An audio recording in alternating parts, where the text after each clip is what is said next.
کیسا ہو سکتا ہے کہ ہم اس پنکھے کو آف کریں؟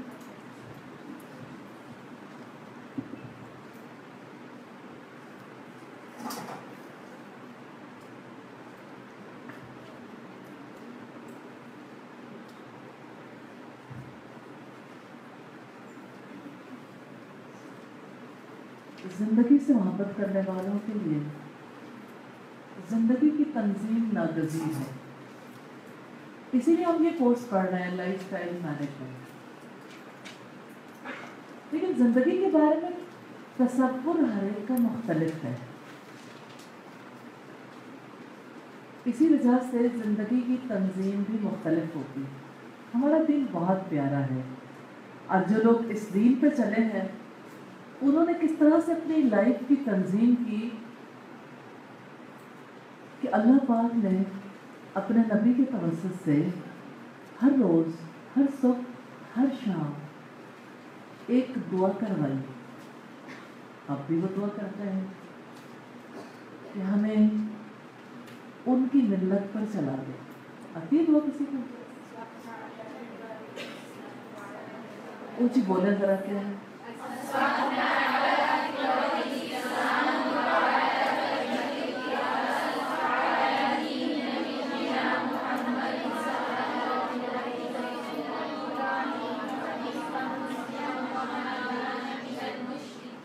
جہاں بات آنی تھی سمجھنے کی، وہ وہاں پہ آپ لوگوں کا اختلاف ہو گیا. وَعَلَى دِينِ نَبِيِّنَا مُحَمَّدٍ وَعَلَى مِلَّةِ أَبِينَا إِبْرَاهِيمَ، کہ ہم نے صبح کی ہے اپنے باپ ابراہیم علیہ السلام کے طریقے پر. ابراہیم علیہ السلام نے اپنی زندگی کی تنظیم کیسے کی تھی، اور نبی صلی اللہ علیہ وسلم ان کے راستے پر کیسے چلے تھے. کتنی محبت تھی آپ کو حضرت ابراہیم علیہ السلام سے. آپ صلی اللہ علیہ وسلم نے کس طرح سے ابراہیم علیہ السلام پر اللہ کی رحمت اور برکت کے حوالے سے دعا مانگی تھی. اللہ رب العزت نے نبی صلی اللہ علیہ وسلم کے توسط سے جو درود سکھایا، درود ابراہیمی، اس میں کیا ہے؟ اللہم صلی علی محمد وعلی آل محمد کما صلیت علی ابراہیم وعلی آل ابراہیم انک حمید مجید. اب آپ دیکھیں کہ آپ دعا کرتے ہیں کہ اللہ رحمت نازل فرما محمد صلی اللہ علیہ وسلم پر اور آل محمد پر، جیسے آپ نے رحمت نازل فرمائی ابراہیم علیہ السلام اور آل ابراہیم پر. بے شک آپ ہی تمام خوبیوں والے اور آپ ہی شرف اور بزرگی والے. اب آپ دیکھیں کہ آپ رحمت طلب کریں یا برکت، کیونکہ درود کے دوسرے حصے میں برکت کی بات ہے. تو ابراہیم علیہ السلام کے واسطے سے کہ جیسے ان کے ساتھ تھا ایسا ہی ہمارے ساتھ ہو جائے، تو پھر طریقہ زندگی وہی اختیار کرنے کی ضرورت ہے نا جیسے ابراہیم علیہ السلام نے اختیار کیا. تو اگر ہم ان کی زندگی، ان کے لائف سٹائل کو دیکھنا چاہیں تو پھر ہم کچھ بنیادی باتوں کو ضرور دیکھیں گے. ہمیں کچھ یادیں ہیں جو قرآن حکیم میں ملتی ہیں، اور آپ کو پتہ ہے یادوں کے دن بھی قریب آ گئے، اور اللہ پاک نے یادوں کے دن کس طرح سے ہر سال رکھ دیے. کچھ دن ایسے ہیں اور وہ کچھ مہینوں میں بدل جاتے ہیں، کیونکہ ان دنوں کے لیے مہینوں پہلے تیاری ہوتی ہے اور مہینوں بعد تک اس تیاری کے نتیجے میں واپسی ہوتی رہتی ہے. یعنی حج کے دن جب آتے ہیں تو ذوالقعدہ کے آغاز پر فلائٹس شروع ہوتی ہیں اور محرم تک جاری رہتی ہیں. تو منیمم 3 months ایسے ہیں جس میں لوگ حج میں بزی رہتے ہیں. حالانکہ 10 دن ہیں خاص طور پر، اور 10 کے ساتھ اگلے کچھ دن جو یادوں کے دن ہیں. تو ابراہیم علیہ السلام کی یاد تو ہمیں جگہ جگہ نظر آتی ہے. ان کے گھرانے کی یادیں، کہیں زمزم، اور زمزم دیکھیں آپ، ہماری ماں سیدہ حاجرہ کی یاد ہے نا. کون ہے جس نے وہ پانی نہ پیا ہو، اپنی ماں کا پانی؟ سیدہ حاجرہ کے لیے اللہ رب العزت نے وہ پانی جاری کیا، اور دنیا کے گوشے گوشے کے لوگ آج ہزاروں سال گزرنے کے باوجود اس پانی سے مستفید ہوتے ہیں، اور وہ برکت والا پانی ہے الحمدللہ. یقیناً ان کی زندگیاں ایسی تھیں اور انہوں نے جس طرح اپنی زندگی کی تنظیم کی ایسی تھی کہ اللہ نے انہیں مثال بنا دی. اور آپ دیکھیں ذرا ان کی بھاگ دوڑ کو. یعنی آپ دیکھیں کہ ہم میں سے کون ہے جو پانی نہیں پیتا، اور ہم میں سے کون ہے جو اپنی ضروریات کے لیے بھاگ دوڑ نہیں کرتا، لیکن کسی کی بھاگ دوڑ کو اللہ پاک نے حضرت ہاجرہ جیسا قرار نہیں دیا. صفا سے مروہ اور مروہ سے صفا، مرد ہوئی عورتیں سب بھاگیں گے. وہ کیسی زندگیاں تھیں نا. اور پھر آپ دیکھیں جیسے ابراہیم علیہ السلام کس طرح سے اپنے بیٹے کو اللہ کے حکم سے قربان کرنا چاہتے ہیں، تو قربانی سارے انسانوں کے لیے یادگار بنا دی، ہمیشہ کے لیے. اور پھر جب شیطان نے بہکانے کی کوشش کی، جس جس مقام پر وہاں پہ رمی کی جاتی، یادیں ہیں نا، ہر سال یہ یادیں دہرائی جاتی ہیں وسیع پیمانے پر. جو لوگ نہیں جاتے وہ بھی یادوں کو دہراتے ہیں. اور برکت والے دن آ رہے ہیں، ہم بھی ان یادوں میں شامل ہو جائیں گے. لیکن اس کے باوجود لوگوں کی زندگی بدل نہیں پاتی یادوں کے باوجود، کیونکہ زندگی کو وہ زندگی کے طور پر نہیں لیتے، مقدس زندگی کے طور پر لیتے ہیں جو زندگی انہی کی تھی اور باقی لوگوں نے اس زندگی کو اختیار ہی نہیں کرنا شاید. اس وجہ سے اللہ پاک نے جیسے ان کا تعارف کروایا اسے دیکھنے کی ضرورت ہے. جیسے رب العزت نے فرمایا یہ سورہ البقرہ ہے اور پہلے پارے کا اختتام ہو رہا ہے وَإِذْ قَالَ لَهُ رَبُّهُ أَسْلِمْ قَالَ أَسْلَمْتُ لِرَبِّ الْعَالَمِينَ. جب اس کے رب نے اس سے کہا یاد کرو، اس جب آتا ہے جس کا مطلب ہے یاد کرو جب ایسا ہوا تھا. اس قال جب کہا ربہ اس کے رب نے اسلم آپ اپنا آپ سونپ دو، سپرد کر دو، حوالے کر دو، فرما بردار ہو جاؤ. یہ مطالبہ تو ہم سے بھی ہے. اسلم ہم بھی کہتے ہیں ہم اسلام لائے ہیں، لیکن جو ابراہیم علیہ السلام نے کہا وہ اس کی کیا بات.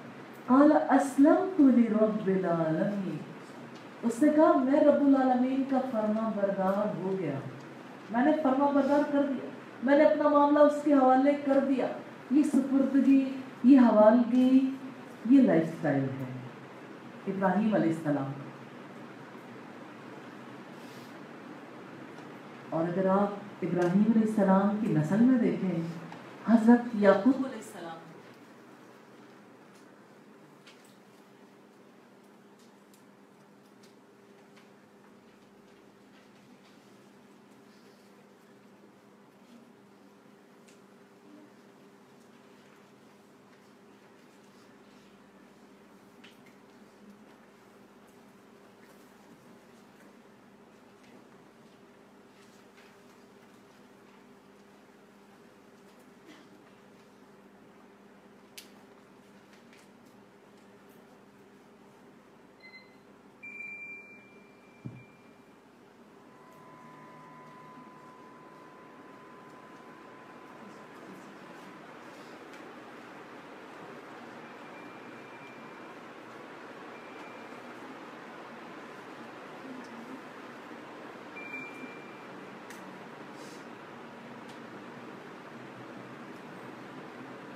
اور اگر یہ دیکھنا چاہیں کہ ابراہیم علیہ السلام کیسے انسان تھے، انہوں نے اپنی زندگی کی تنظیم کیسے کی،